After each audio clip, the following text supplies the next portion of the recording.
sekitar 10 sampai 13 menit lagi waktu maghrib sudah masuk. Tunggu waktu maghrib untuk kita niat sama-sama niat jamak takhir, niat jamak takhir, karena nanti kita akan sholat maghrib dan isya sama-sama di Masjidil Haram. Minta izin saya kultum sebentar nunggu waktu maghrib karena sudah beristirahat tadi. Bapak Ibu jamaah maktur, tamu-tamu Allah dan tamu baginda Rasulullah Muhammad sallallahu alaihi wasallam. Dalam sebuah riwayat ada salah seorang perempuan yang bernama Rabi'ah al-Adawiyah. Rabi'ah al-Adawiyah ini salah seorang waliullah perempuan. Suatu saat beliau masuk ke tanah haram Makkah. Tangan kanannya membawa obor, tangan kirinya membawa ember yang isinya air. Ditanya sama orang-orang, Rabi'ah, ngapain kamu? Tangan kamu membawa obor, tangan kiri memegang ember yang isinya air.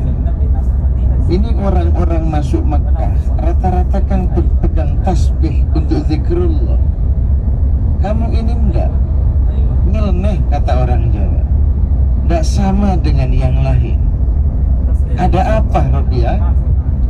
Rabi'ah al-Adawiyah menjawab begini, obor yang ada dalam tangan kananku akan kupakai untuk membakar surga. Ember yang ada dalam tangan kiriku yang isinya air akan kupakai untuk menyiram api neraka. Yang nanya kaget, sombong amat kau Rabi'ah, mau membakar surga, mau menyiram api neraka. Apa kata Rabi'ah al-Adawiyah? Bukan itu yang ingin ku maksud.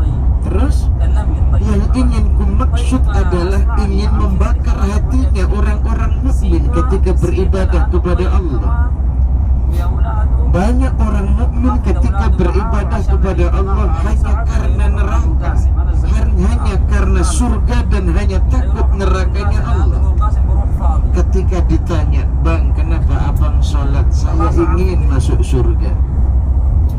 Bang, kenapa abang puasa? Saya ingin masuk surga.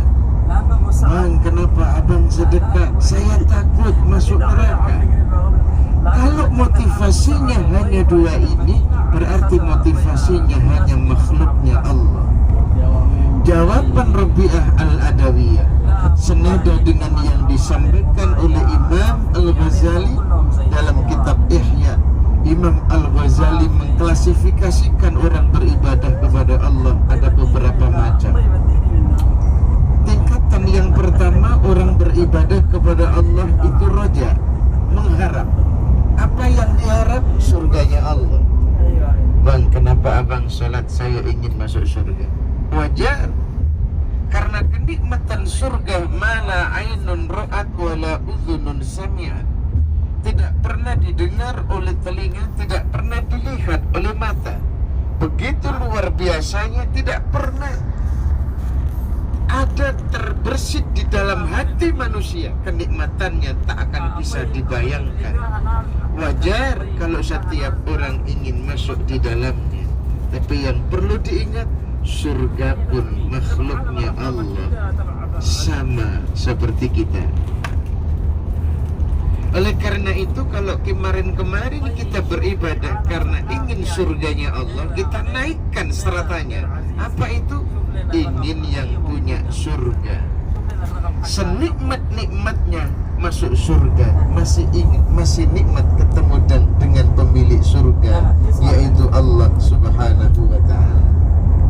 Saat kita nih nan jauh di sana, mungkin agak jauh tempat tinggal dengan keluarga, dengan anak misalnya, suatu saat sang bunda ulang tahun, dikirimin kado sama anaknya dari tempat yang jauh, jatuh aduh ini datang, senang orang tua melihat, mendengar, menerima kado sang anak. Tetapi tak akan pernah bisa membandingi ketika ketemu dengan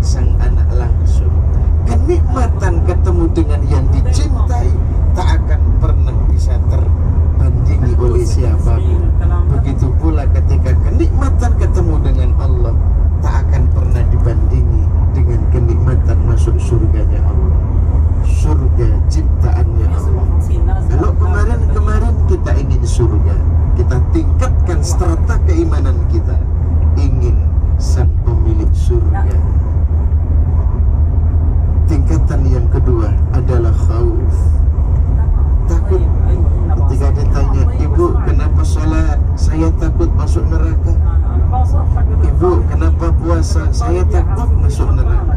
Bukankah neraka juga ciptaan Allah, sama seperti kita?